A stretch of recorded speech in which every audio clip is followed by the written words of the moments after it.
It's Jamey Boyum in Longview, and welcome to Daily with Dwayne. It seems like we're doing this every day. Seems like we're doing a lot of it. That's great. But it continues to happen.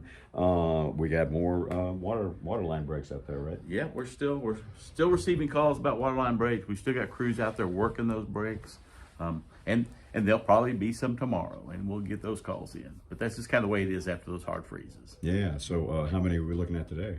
I think we started out the day with 19. We've gotten a couple of major ones done. So we're at 17.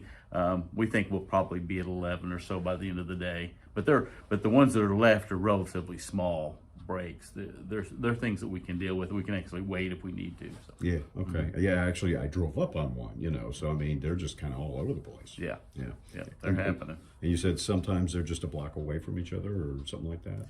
Yeah, sometimes you get them fairly close. It's almost a little bit unusual because once the pressure's been relieved somewhere, then that's where it goes. So it's unusual to get two breaks kind of close together. But yeah, they'll hit this one over here. A few blocks over might be another one. Okay, that's kind of what happens. And the other day we were talking about you haven't had to issue any boil water notices.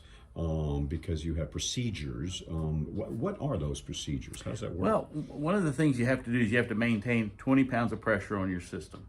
And if you can maintain that pressure, then that helps a lot. So if that goes down below that, then you have to issue a boil water notice.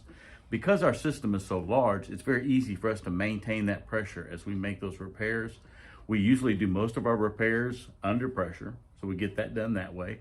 We make sure that we disinfect, make sure that we have good residuals, and then make sure we flush lines.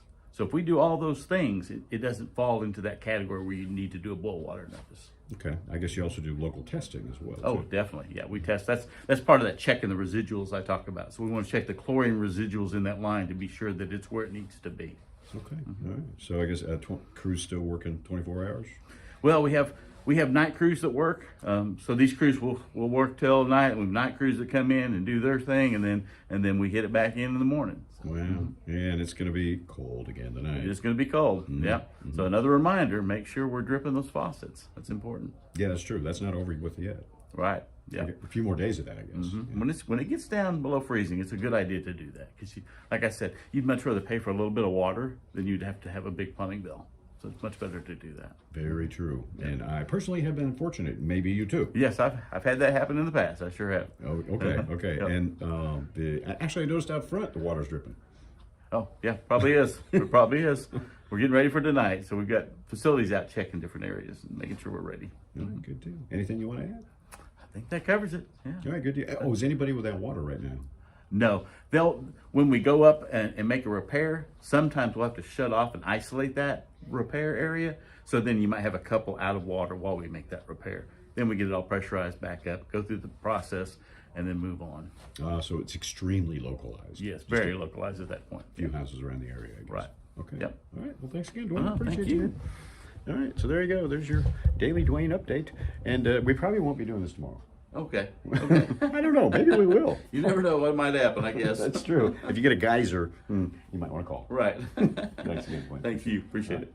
We'll have more later on KLTV 7 News and KLTV.com.